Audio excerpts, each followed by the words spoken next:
Jangan-jangan kajian-kajian yang Bapak Ibu dapatkan itu hanya konstruksi pikiran. Itulah yang disebut dengan katanya, bukan nyatanya. Dapat apa? Memperbaiki bacaan. Dapat pesannya? Enggak. Jadi kita itu selama ini sibuk. Saya tidak mengatakan itu enggak penting. Tapi kalau kita ngaji itu cuma memperbaiki guna, ikhfa, idgham, terus pesannya apa buat hidup? Jangan-jangan kita selama ini menuhankan Tuhan hanya berdasarkan konstruksi pikiran, bukan yang sebenarnya. Itu berhala. Jangan-jangan kita tidak mengikuti dia, selama ini kita hanya mengikuti apa kata orang tentang dia.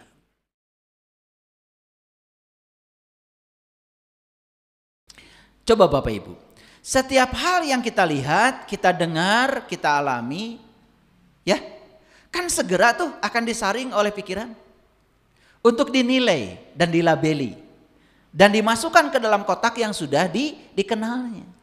Tadi Bapak Ibu, saya tanya ini apa? Nah, kan prosesnya itu begitu lihat barang ini kan langsung ya dilihat. Betul? Nah, kan apa yang dilihat ini segera disaring kan oleh pikiran. Nah, karena pernah melihat yang seperti ini namanya kacamata, maka kemudian dilabeli oleh Bapak Ibu, ini kacamata. Kalau saya sekarang, dah bukan. Ini mah comro. Marah nggak Bapak Ibu? Pasti marah, betul nggak? Gitu. Kalau saya bilang ini comro pasti marah, karena yang ada di otak ini yang kayak gini namanya kacamata. Nah, itulah proses kita melihat dan merasakan kenyataan. Yuk sekarang, setuju gak dengan saya? Ketika kita melihat sesuatu yang disebut ikan, maka saat itu juga sesuatu itu kehilangan keajaibannya. Betul gak? Itu mah ikan, udah aja. Bapak Ibu tidak pernah ingin tahu, ya, merasakan bagaimana licinnya. Betul? Badan ikan, mewah gak Bapak Ibu? Bagaimana anyirnya, ya, bau ikan, mewah gak Bapak Ibu? Mewah kan? Bagaimana ketika ikan yang besar itu, duk gitu, menendang kita saat ditangkap, itu pengalaman langsung, keajaiban bukan itu? Tapi yang puas dengan, wah itu mah ikan, dia tidak akan bisa melihat keajaiban di balik itu. Itulah bahayanya ketika segala sesuatu diberi nama, makanya semua keajaibannya akan hilang. Clear? Oke. Jadi setuju gak Bapak Ibu kalau kita selama ini telah terpenjara oleh ide? Ide tentang apa? Tentang sesuatu, misalkan ide tentang ikan. Kan sudah jadi ide di sini. Nah, ide itu disebut label mental. Dan ide itu justru yang akan menjadi kabut halus yang akan menutupi lensa batin kita untuk melihat keajaiban yang lebih dalam lagi. Nah, timbul kesimpulan sekarang. Jadi selama ini kenapa kita tidak bisa melihat keajaiban dalam hidup ini? Karena kita sudah ada ide tentang yang kita lihat. Padahal ide itu bukan yang sebenarnya, itu hanya label mental. Sering disebut konstruksi pikiran. Oke, nah kita mengira sedang melihat realitas. Padahal yang kita lihat itu hanya bayangan dari pola pikir kita sendiri. Waduh, ini bahaya nih. Makanya apalagi kalau saya bicara dari sisi fisika kuantum, apa yang disebut dengan realitas oleh kita, ternyata oleh ahli fisika tidak benar-benar realitas. Wah, apalagi kalau dijelaskan itu, udah itu terlalu jauh ya. Belajar fisika juga belum, apalagi fisika kuantum. Betul nggak? Ya, makanya sekarang juga di universitas, pelajaran fisika itu pelajaran yang paling ditakuti oleh mereka yang mau belajar. Ya, karena apa? Ya, karena kepalikannya yang luar biasa. Oke, Bapak Ibu. Jadi sampai sini mengerti? Oke, sekarang saya mau nanya. Ini gambar yang pertama ini yang saya tunjuk ini, yang sebelah kiri. Gambar apa? Gambar apa? Ikan. Ikan apa? Oh, macam-macam ya namanya. Betul nggak? Gambar ya, foto ya, ikan bukan? Coba ada yang mau nyoba newak? Newak lagi. Ada yang mau nyoba nangkap? Nggak bisa. Bapak Ibu tidak bisa mendapatkan pengalaman apa-apa dari melihat ini. Betul apa tidak? Oke. Yang ini apa? Yang kedua sebelah kanan. Burung. Foto burung atau gambar burung? Kalau yang ini, yang ketiga. Nah, bisa nggak mendapatkan pengalaman langsung dan keajaiban dari burung ini dengan melihat fotonya? Nggak bisa. Bisa nggak mendengarkan kicauannya? Nggak bisa. Bisa nggak merasakan bulunya? Nggak bisa. Tapi ibu bapak puas nggak melihat gambar ini? Pengen gitu pegang burung? Pengen merasakan seperti apa rasanya dicakar kaki burung? Pengen nggak? Udah nggak pengen. Nah, bagaimana kita bisa mengalami dan memahami kalau kita hanya cukup dengan apa yang ada di kepala? Nah, selama ini kita belajar apa-apa itu cuman selesai di kepala. Makanya pendidikan sekarang jadinya hanya mengisi ruang kosong dengan knowledge. Makanya tidak berkembang. Tidak ada pengalaman apa-apa. Coba anak-anak, ini di STM. Cara ngelas mobil begini, begini. Ditanya lagi, apa yang dikatakan guru? Ya, diulangan. Coba, bagaimana urutan ngelas mobil? Jelaskan lagi. Bisa dapat 10 nilainya. Tapi begitu dikasih barangnya, disuruh ngelas beneran, gak bisa. Ini masalah. Oke? Nah, yang di bawah gambar ikan ini apa? Gunung apa? Gunung apa? Hah? Nggak tahu. Gunung Fuji. Pernah ke sana? Nah, saya kalau mengatakan Gunung Fuji aja, saya merasakan pengalaman saya waktu di sana, dinginnya, lelahnya waktu memanjat ke atas karena sedang salju. Tapi yang cuma puas, oh itu Gunung Fuji. Kenapa? Tuh lihat tuh, puncaknya ada saljunya dikit. Betul nggak? Nah, waktu saya ke sana malah tidak kelihatan, semuanya tertutup oleh salju. Makanya saya tuh kagum ya. Waktu saya ke Osaka, saya diajak untuk menghadiri tea ceremony. Jadi upacara minum teh itu. Di situ saya dengan rombongan itu sampai menangis loh. Mulai dari disuruh untuk mendengarkan suara air ketika dituangkan. Disuruh untuk menyaksikan ketika teh itu diseduh oleh air yang sedang mendidih. Disuruh merasakan karena di situ ada tungku-tungku untuk memanaskan airnya. Itu di upacara itu ada tikernya, ada kainnya. Bahkan untuk itu aja harus cuci tangan dulu, cuci kaki dulu, harus menggunakan kimono, ya kan? Yang perempuan menggunakan baju khas Jepang, yang laki-laki pakai baju khas Jepang, sampai kaos kakinya pun harus yang mereka sediakan. Sampai sendalnya pun nggak boleh pakai sendal bawaan saya, harus yang mereka sediakan. Awalnya saya menolak, ya apa-apaan ini. Tapi begitu masuk merasakan, kamu rasakan. Begitu diseduh, disuruh merasakan bagaimana teh itu. Jangan diberi nama, jangan dikasih label. Ketika teh hijau itu diseduh, namanya matcha itu, wanginya kayak apa, hanya disuruh merasakan. Wah, di situ saya menangis. Saya menangis di situ. Padahal yang membimbing itu luar biasa. Saya juga tidak tahu agamanya apa. Tapi dia membimbing kita dengan meditasi step by step. Sampai kita disuruh merasakan yang terakhir itu. Minum matcha itu. Semuanya ternyata bukan saya aja. Semuanya menangis. Ternyata minum teh. Kalau dengan kesadaran. Bisa melipat kainnya untuk ini ya. Untuk Ya kalau orang kaya kan kalau makan itu suka dikasih, itu pokoknya lah. Cara melipatnya itu ada aturannya. Betul nggak?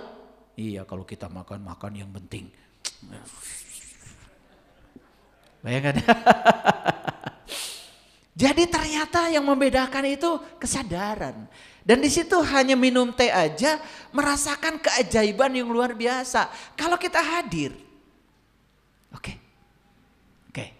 Nah kalau ini foto gunung kan. Kalau yang ini, yang sebelah kanannya, apa itu?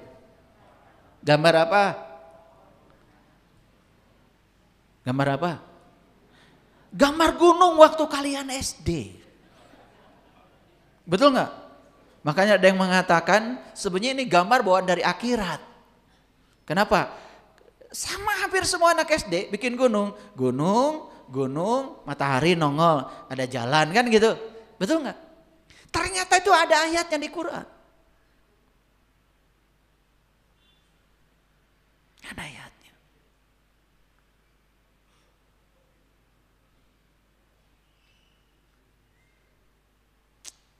Cerita tentang gunung itu ada ayatnya di Quran. Ini kan gunung. Betul nggak? Di sini tuh ada pusatnya yang disebut dengan pineal gland.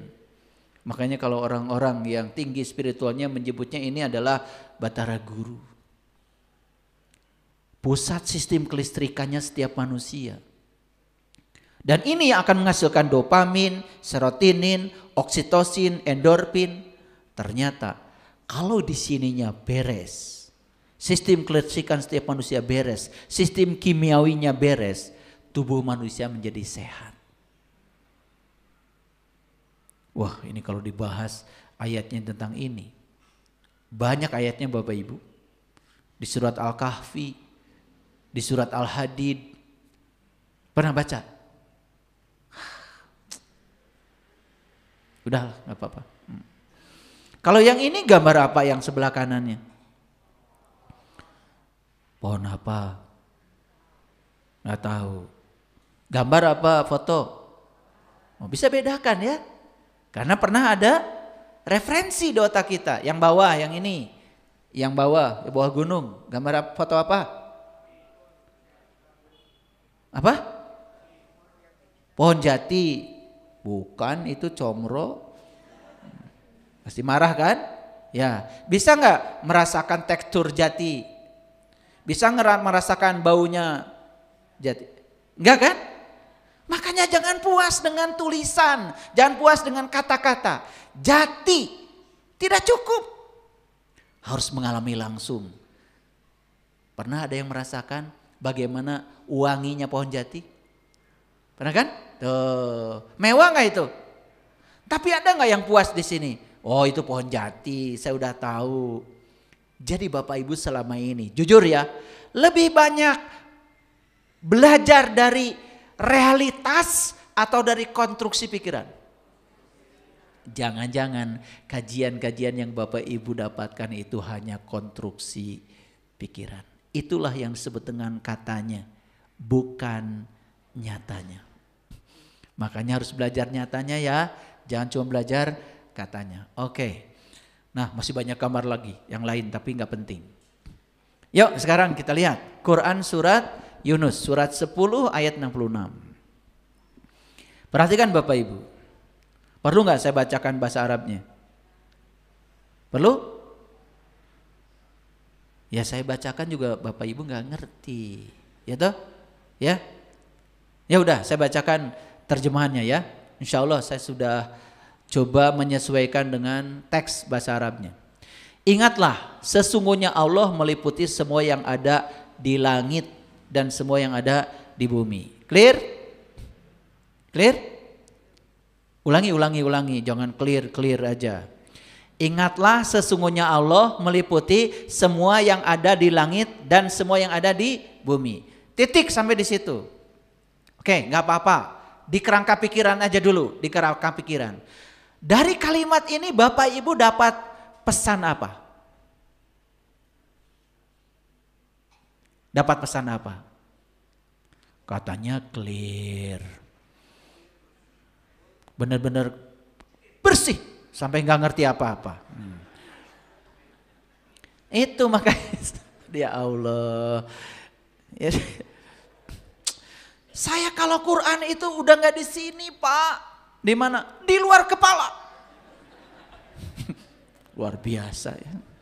Bener kamu itu luar biasa ya. Saking di luar kepalanya sampai nggak bisa nyebutin satu ayat pun. Keren itu luar biasa. Coba perhatikan. Kalau saya. Sesungguhnya Allah meliputi semua yang ada di langit dan semua yang ada di bumi. Kalau saya kan berpikir ada langit, ada bumi. Kan saya jadi bertanya, apa sih langit? Apa sih bumi? Kalau saya, betul nggak? Anggap saja saya tahu langit dari pelajaran SD. Oh langit itu ini loh yang kosong. Oh bumi itu ini loh yang kita injak. Oke, gak apa-apa dengan pengetahuan sesederhana itu. Tapi kan timbul Allah meliputi. Ya kan? Coba Allah meliputi. Berarti langit dan bumi diliputi kan? Betul gak? Nah saya pandang, wih langit ini luasnya tanpa batas. Bumi juga tanpa batas. Nah ternyata yang kayak bumi ini jumlahnya tuh miliaran. Di satu galaksi saja ada miliaran loh yang kayak bumi. Karena setiap bintang ternyata memiliki planet. Dan jumlah bintang tuh miliaran. Saya jadi ada pemahaman. Kalau dia itu meliputi langit dan bumi. Sedangkan langit dan buminya tanpa batas. Berarti yang meliputi jelas tanpa batas. Gitu enggak Bapak Ibu? Oh enggak. Oh, luar biasa ya. Oke. Saya kemudian mikir lagi. Kalau dia itu yang namanya Allah itu adalah meliputi langit dan bumi, ya. Betul? Betul? Oke. Bumi ini kan ada bentuknya. Di bumi juga ada pohon, ada makhluk, ada manusia, ada hewan, ada nyamuk, ada kecoa, semua ada binatang-binatang. Berarti semua ini kan diliputi oleh dia. Berarti gak mungkin kan dia ini sosok. Kan gak mungkin yang meliputi sosok. Kalau yang diliputi sosok, yes. Gitu gak Bapak Ibu? Oh enggak. Hebat ya Bapak Ibu. Jadi setelah baca, ingatlah sesungguhnya Allah meliputi semua yang ada di langit dan di bumi. Bapak Ibu dapat pesan apa? Enggak dapat pesan apa-apa. Oh. Aduh bingung saya ngaji. Yang terdekat aja saya akan mengatakan gini. Saya ada di bumi. Berarti Allah meliputi saya. Gitu.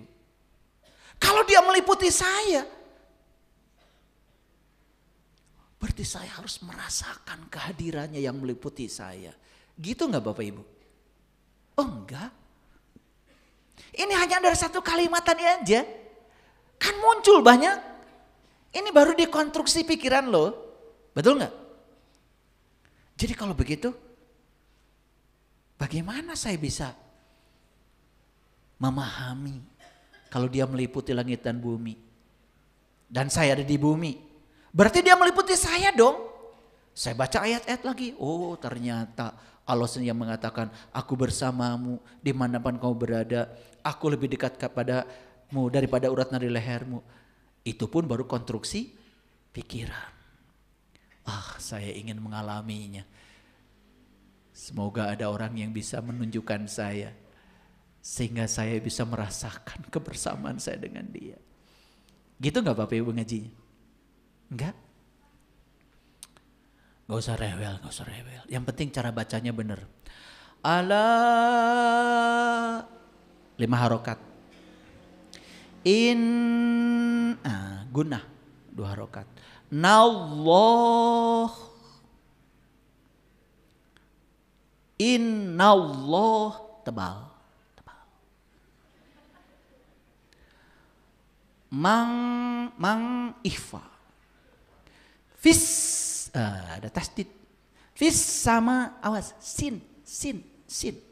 Fis samawati wa mang fil ardi.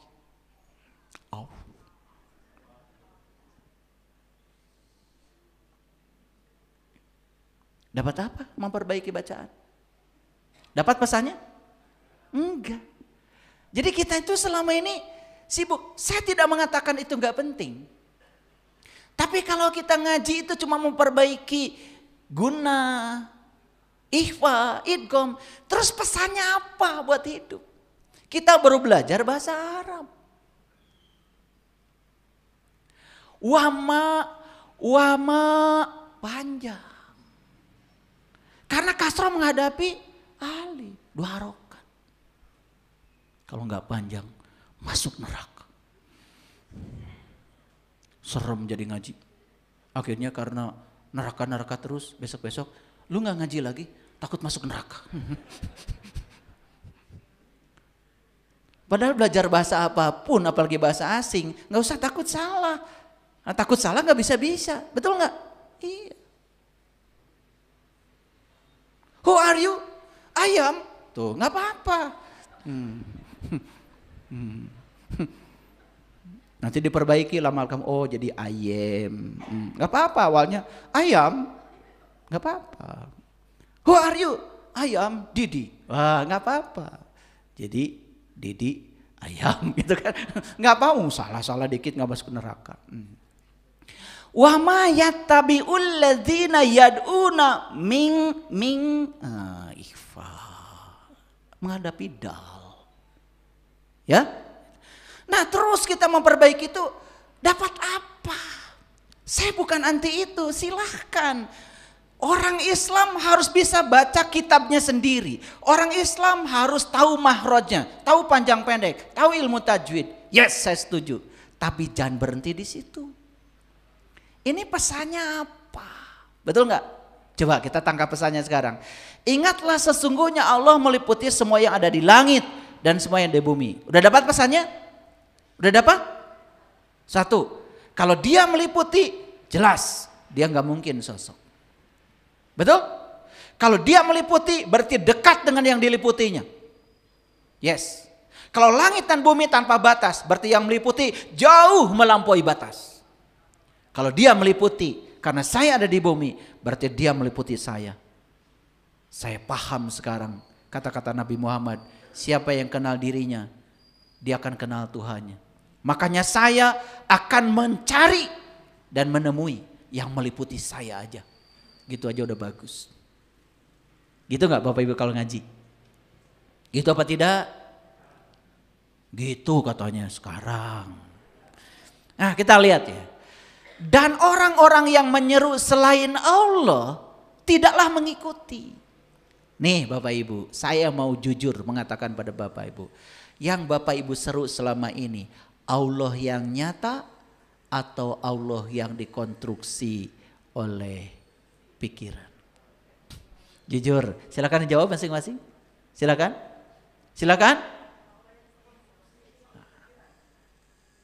Jadi itu yang sebenarnya atau yang prasangka?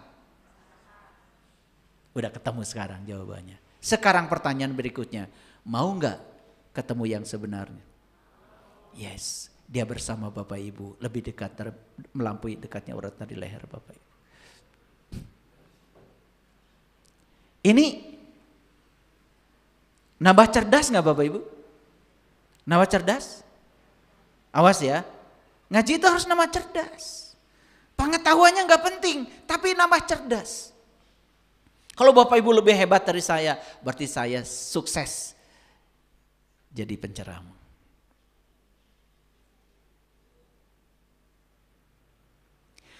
Orang-orang yang menyeru selain Allah tidaklah mengikuti kata Allah. Ini kata-katanya Bapak Ibu luar biasa. Wa ma yattabi'ul ladzina yad'una min dunillah suraka'a.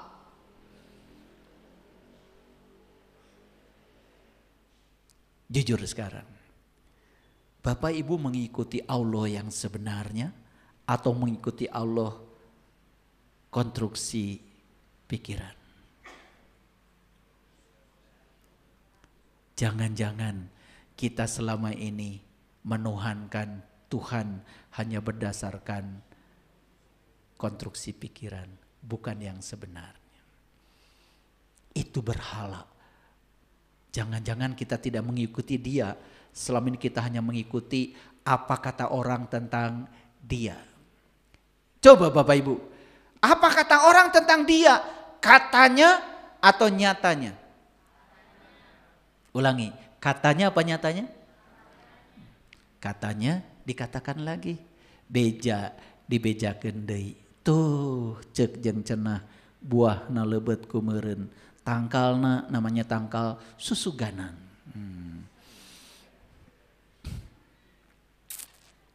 Makanya kata Allah di Quran, perhatikan Bapak Ibu. Iyattabi'una illa dzan wa inhum illa yakhrusun. Mereka tidak mengikuti kecuali prasangka belaka dan mereka hanyalah menduga-duga.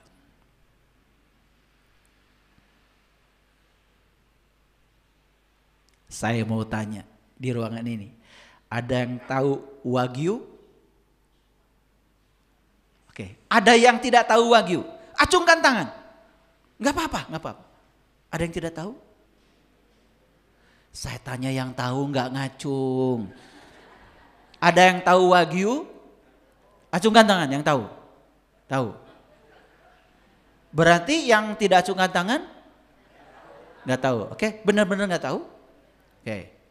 Bukan Wahyu, Wagyu.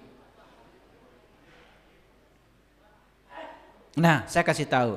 Mereka yang pernah menyantap Wagyu, pernah melihat Wagyu, betul? Pernah merasakan rasanya Wagyu, sangat berbeda emosinya ketika saya bilang Wagyu dengan mereka yang sama sekali bahkan baru dengar namanya. Beda nggak? Beda tuh.